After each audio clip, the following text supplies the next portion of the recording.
سلامونه او وخت په خیر درنو ملګرو ستړي مشئ ډېر وخت وروسته بیا هم یو مخامخ پادکاسټ او دې پادکاسټ کې غواړم چې د ادبیاتو نقش په اقتصاد کې دا وڅېړم چې ادبیات یا شعر شاعري یا غزل یا دغه ادیبان د اقتصاد په رغېدا کې د اقتصاد په غوړېدا کې او د خلکو په عاید باندې څه تاثیر لرلی شي. زما د دې موضوع انګیزه دا ده چې په دغه وروستیو کې په پښتونخوا کې یو څه خلک دي او په افغانستان کې داسې یو څه خلک دي چې په ټولنیزو رسنیو کې نسبتاً ډیر فالوورز لري، ډیر پیروان لري، ډیر تعقیبونکي لري او د دوی د خولو څخه داسې الفاظ راوځي چې شعر باید محو شي، شعر باید نه اوسي، ادبیات په درد نه خوري. ګورئ زه کم شاعر نه یم، زه کم غزل خوان او کم ادیب هم نه یم، خو صرف غواړم چې د اقتصادي انګل نه دا موضوع وڅېړم چې آیا ادبیات، آیا شعرا او آیا شاعران د یو هېواد په اقتصاد رغېدا کې د ټولنې په هوساینه کې رول لرلی شي که نه شي لرلی. ګورئ که څه هم شعر او شاعري ادبیات بیا په ځانګړي ډول باندې شعر او شاعري د یو هېواد په کوم اقتصادي وسیله نه ده، دا کوم اقتصادي وسیله د یو هېواد دپاره نه شي کېدی مستقیما، خو غیر مستقیم د دوی د رول څخه، د دوی د نقش څخه، د دوی په اقتصاد کې د هغه اقتصاد غوړېدنې فکټورونو څخه یا د عوایدو په زیاتوالي کې د دې څخه سترګې نشي پټېدلی. ګورئ موږ عمومي برخه د عاید د راټولېدو لپاره بیا افغانستان غوندې ټولنې ته یا پېښور غوندې ځایونو ته موږ چې لرو هغه سیاحت دی، موږ طبیعت لرو، موږ داسې ان ټاپډ بیوټي لرو، یعنې چې تر اوسه یې لا لاس نه دی خوړلی. نو دغه سیاحت ته د راجلبولو په خاطر باندې بیا ځینې فرهنګي سیاحتونه دي چې کېږي، د دې دپاره به کېدلی شي چې په دې باندې بحث وشي. اول خو دا ګوره په دې موضوع چې څوک بحث کوي چې شعر و شاعري او ادبیات دا محو کړي، دوه علته دي، یا دا دی چې دا نه پوهېږي، معلومات ورته نشته، باید خپل پوهه ډېره کړي، او یا چې دی د عقدې له مخې کېدی شي څو شاعرانو سره وران واوسي دغه واوسي. زه راځم مشخص په دې خبرې کوم چې شعر و شاعري په اقتصاد رغېدا کې یا غوړېدا کې څه رول لري، بیا بالخصوص افغانستان غوندې هېواد ته. ګورئ موږ د سیاحت په برخه کې یو اصطلاح لرو د کلچرل ټوریزم یا د فرهنګي سیاحت به زما ناکم یا فرهنګي ګرځندوی صنعت به زه به دې ته نوم ورکړم. تاسو ګورئ دغه هر هېواد چې دی خپل فرهنګي اشخاص لري او د هغې له کبله دی ډېر زیات سیلانیان ورځي او هلته عاید رامنځته کېږي. زه لنډې خبرې کوم. مثلا تاسو که وګورئ انګلستان یا امریکا، دلته مثلا شکسپیر ډېر په ادبیاتو کې وتلی نوم دی او د هغې څخه سیاحت کېږي.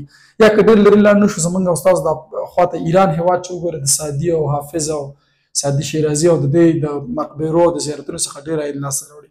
تاسو ته زه یو جالب ما ډیټا راټولوله، ما د ترکیې په اړه باندې د 2024 کې ترکیه کې د مولانا جلال الدین محمد بلخي کوم مزار چې دی هغې اوس هغه ساحې ته د مولانا موزیم نوم ورکړی دی، هغې څخه تقریبا 3.04 یعنې 3 میلیونه سیلانانو لیدنه کړې په یو کال کې.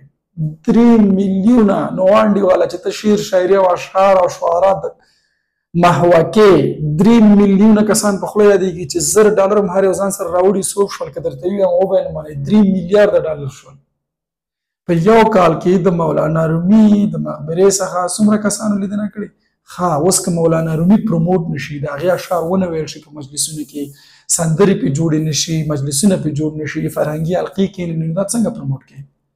ستا بودا که داسې پروموټ نشي، ستا مثلا د غزني چې د اسلامي تمدن پلازمینه ګڼل کېږي که پروموټ نشي، هلته بالاحصار دی، ستا منار جامونه، ستا د اختیار الدین کلا چې په هرات کې د پروموټ نشي، نو ته به څنګه سیلانان راجذبوې؟ نو ګوره په فرهنګي ټوریزم کې به د دې خلکو نقش ډېر زیات دی او د یو هېواد دپاره کولی شي چې د عاید ډېره غټه منبع واوسي. بل ګورئ ښه موږ د کلچرل ایکسپورټس، موږ صادرات اقتصاد کې ډېر ویو خو کلتوري صادراتو باندې خبره کوو. کلتوري صادرات د یو هېواد دپاره د عاید ډېره ښه منبع ګرځي. ځکه دا موضوع لږ ډیپ لاړ شم، مثلا کلتوري صادراتو کې یو څوک ووایي زموږ دغه هنري ټوټې شوې یا ادبیات شول یا په دې کې مثلا نور ځینې شیان راشي. بل ګورئ ښه دغه فرهنګي صادرات باندې کله چې خبره کوو یا د شاعرانو او ادیبانو په محوه کولو ته خبره کوي انډیواله دا دیني ریښه هم لري. ما ملګرو سره په دې بحث کوو، یو حدیث مو واورېدو نه چې ان من الشعر لحکمة، یعنې په ځینو شعرونو کې حکمت دی، شعر نشي محوه کېدلی. یعنې د دې حدیث مفهوم هم دا دی چې ټول شعرونه تاسو هم نشئ محوه کولی. مونږ مثلا رحمان بابا وایو چې خدای هم نه بدلوي حال د قوم چې بدل نه که څوک خپل حالت په خپله، یعنې دا کټ مټ روایات ژباړه ته شعر څنګه محوه کړې انډیواله. فرهنګي صادراتو باندې مې خبره کوله، کلچرل ایکسپورټس. مونږ په دنیا کې غټ مثال د کلچرل ایکسپورټس چې لرو د انډیا نه لرو، هغه د فلم انډسټري نه، هغه د سینما د انډسټري نه ډېر زیات غټ عاید لري او هغه صادرات دنیا ته لري، هغه اکټران دنیا ته ورکوي. یعنې تاسو کولی شئ ښه ممثلین دنیا ته ورکوي. نو په دې برخه کې د عاید یو سرچینه ګرځي. بل ګورئ ښه، شعر، شاعري، ادبیات دا کاري فرصتونه را ایجادوي، دا بوختیاوې را ایجادوي. دا داسې واړه نومونه نه دي شعر شاعري.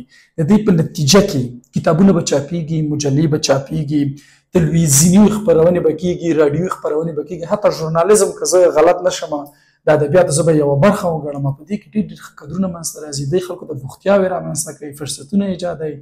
او دلته یو بحث یعنې دا هم کېدلی شي د کاري فرصتونو په ایجاد کې د ادبیاتو رول څخه سترګې نشي پټېدلی. بل ګورئ ښه، ټولنیز ثبات او هویت تا ته درکوي. شعر، شاعري، ادبیات تا ته هویت څوک درکوي؟ تا ته هویت تجار نشي درکولی انډیواله. تا ته هویت څوک درکوي؟ تا ته هویت سیاسي نشي درکولی، تا ته هویت به ادیبان درکوي، تا ته هویت به ادبیاتو شعرا درکوي. ما د یو هنرمند مرکه اورېدله کلونه وړاندې، کومه قضیه کې دا وایي زه خلکو وتښتولم او کومې دښتې ته چې ویوړلم نو هلته یې زه وژلو په نیت لاړم. نو په ما وایي ځان اتونه او حدیثونه ویل چې ما به وژني، خو چې ومې کته وایي هغه ډریور چې دی د کرن خان سندره چالانه کړه، وایي زړه کې مې ویل چې انډیواله زه مرګ نه خو بچ شوې. څوک چې سندرې اوري هغه به قتل نه کوي، هغه به یعنې ګورئ دغه هنر دی، دغه شعر دی، دغه ادبیات دی چې عاطفه روزي. همدغه ادبیات دی چې تا کې د نقد روحیه روزي، ته زغم لرې، ته حوصله لرې، تا باندې څوک نقد کوي ته به پرې ګزار نه کوې. نو د هنر، د ادبیاتو، د شعر، شاعرۍ دې نه په جامعه کې چې انکار کېږي نو دا به زما په نظر باندې ظلم وي. بل آخري مسله په فکري پراختیا کې که چېرته اقتصاد نه لږ وخوځېږو، په فکري پراختیا کې، په ذهن پراخولو کې زمونږ هر یو کس تاسو وګورئ، زه تاسو ته خبره کوم، تاسو که الجبر لولئ، تاسو که طبي کتابونه لولئ، تاسو به د خپل ذهن د مطالعې سره څنګه عادت کوئ؟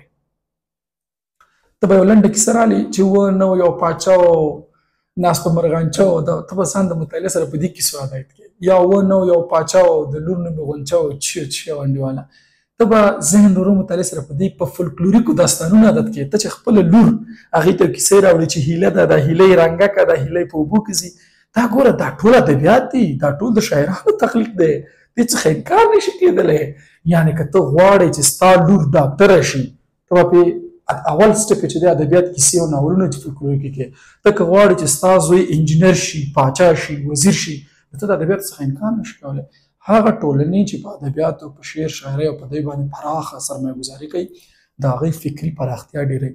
یو شی نه انکار نشي کېدی، یو موږ شعر معیاري و چې حکمت پکې، او یو انډیواله نو چټیات او ادبیات دي. ادبیاتو هېڅوک هم طرفدار نه دی، افراط په هېڅ څه کې ښه نه دی، او نو که افراط پکې کېږي بیا باید مخه ونیول شي. نو په لنډو کې ادبیات د یو ټولنې په فکري پراختیا کې، ادبیات په فرهنګي صادراتو کې، ادبیات په کاروبارونو او اشتغال ځایي کې، او ادبیات همدارنګه په فرهنګي سیاحت کې ډېر غټ رول لري او دې څخه باید انکار ونه شي. ډېره زیاته مننه.